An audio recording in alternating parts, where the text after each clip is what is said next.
car fans, welcome to the Muscle Car Modeler. My name is Rao, and this week's build here is a 67 Mustang GT Fastback.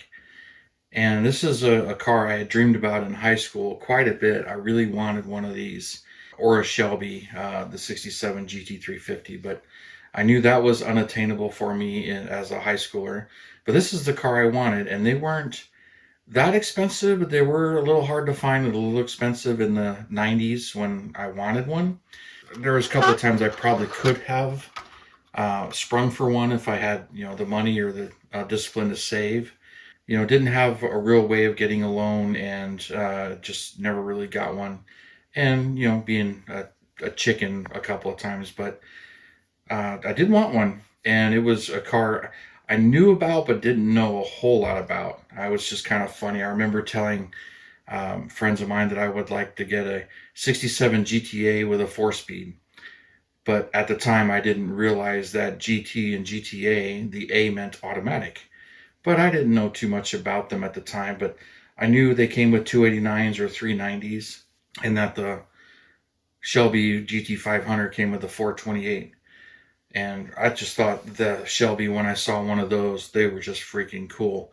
And I had a friend that had one in high school. There was a guy there that he had a white one, and it was a GTA, and I didn't know too much about it. I don't remember what color interior it had, but it had a 289 in it. But he did tell me that it had a 390, and it was original S code car, and it had the ribbed tail panel on the back. And I thought that was really cool because I'd never seen that ribbed tail panel, and it's very rare.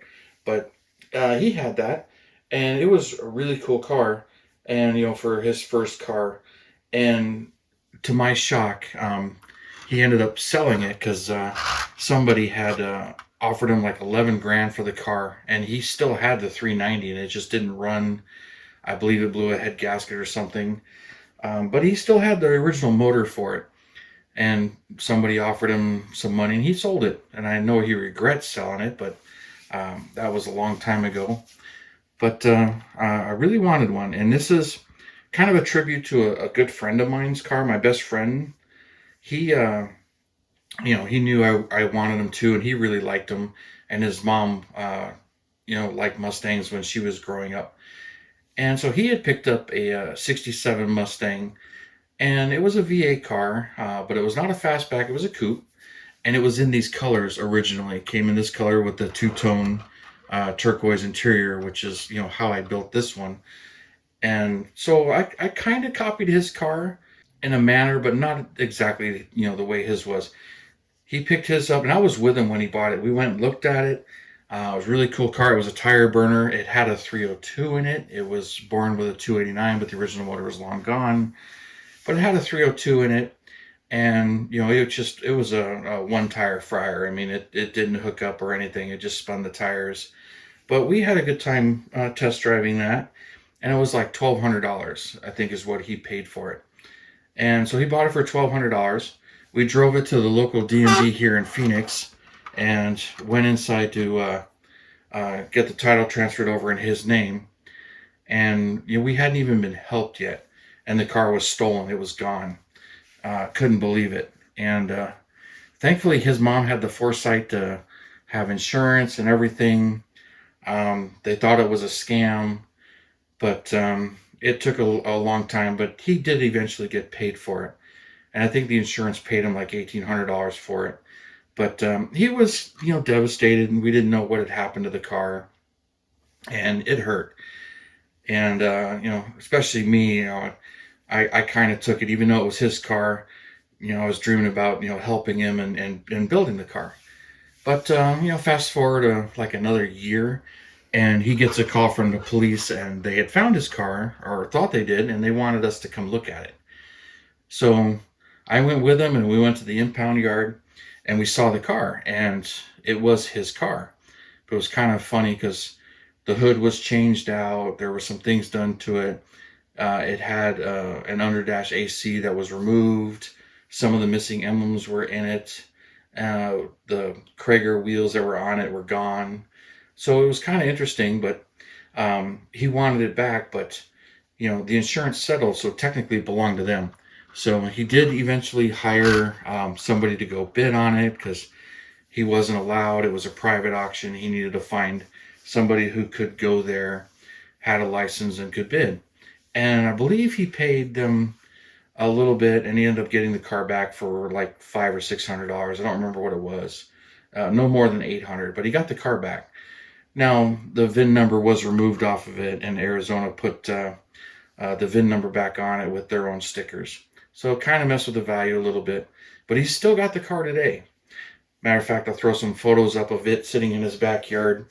Even today, the pictures are only a few years old, but if you see my parts wagon, it's in front. I mean, he's my best friend. He's got my parts car in his backyard, but we dream about putting another motor in it, getting it running again and everything, because he's had it since then, drove it for a long time, but um, mechanically had some issues, and it ended up getting parked. But dreams aren't dead. But anyway, I bug him every now and then about doing something with it, and we're good friends today, and we were still friends.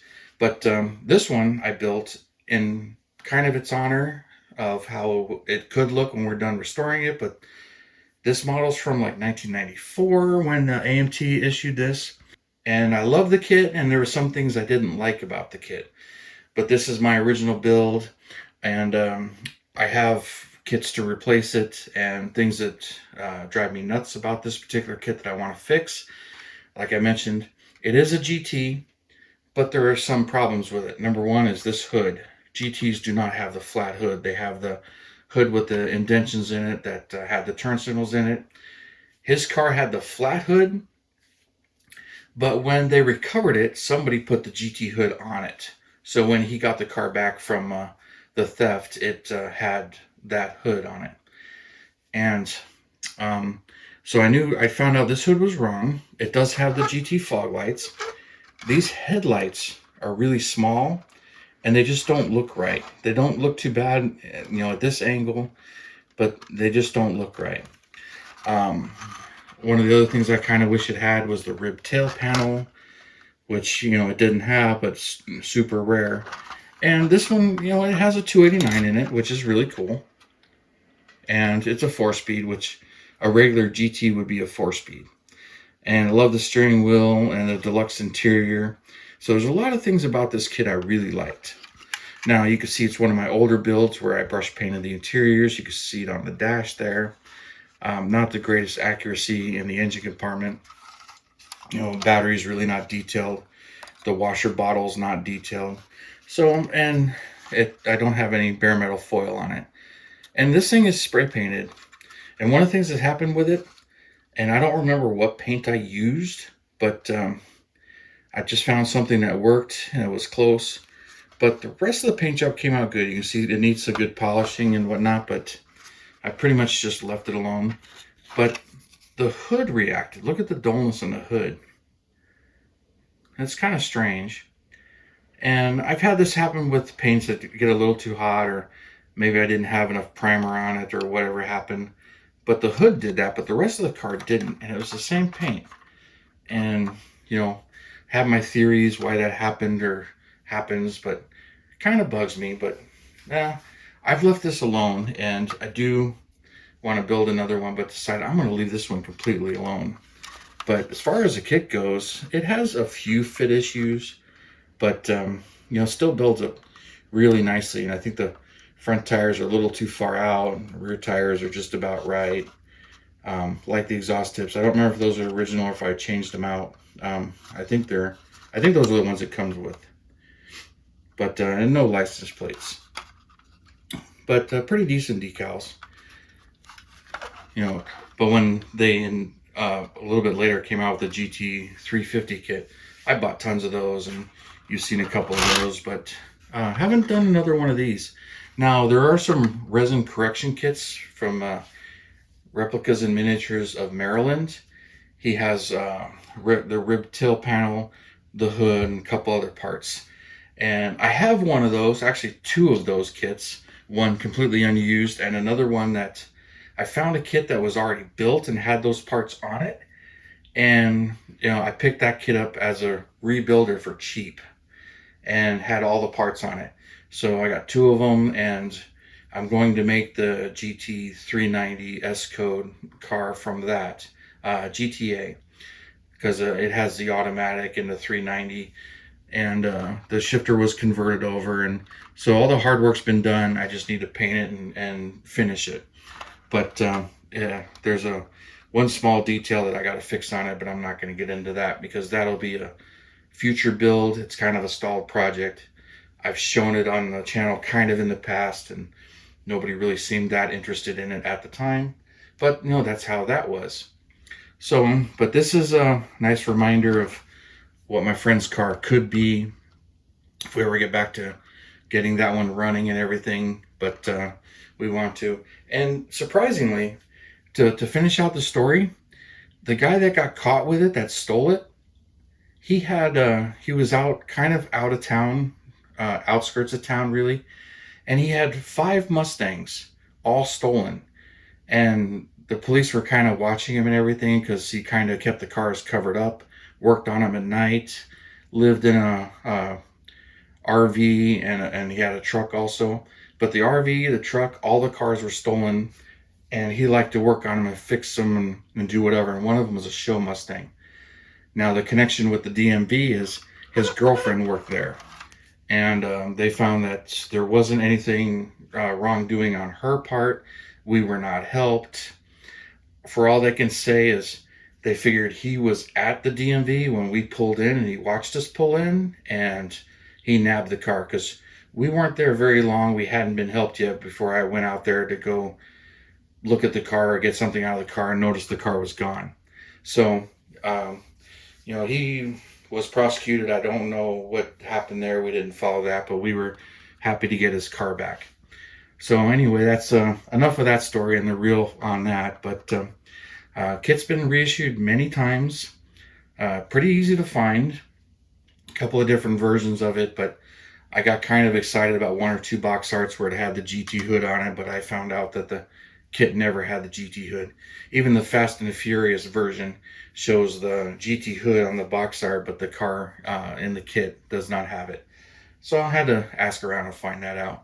But anyway, that's the one I'm showing you for this weekend, and I hope you kind of like it. You seem to really enjoy when I pull out my older builds with some of my flaws that show you where I was and my skill levels at the time back then. And like this one being all the way back from 94, 95 when this kit was first introduced, and I got super excited about it, especially the box art. The box art on the early ones they used a real car was really cool. So throwing those up, I'm sure you've seen them in this video because I like to throw the box arts up. But thank you for tuning in and subscribing and all your comments, and hit that bell button and your thumbs up. All of that really helps the channel out, and I really do appreciate it. You guys, you have a wonderful weekend and Christmas, and I will see you next Saturday.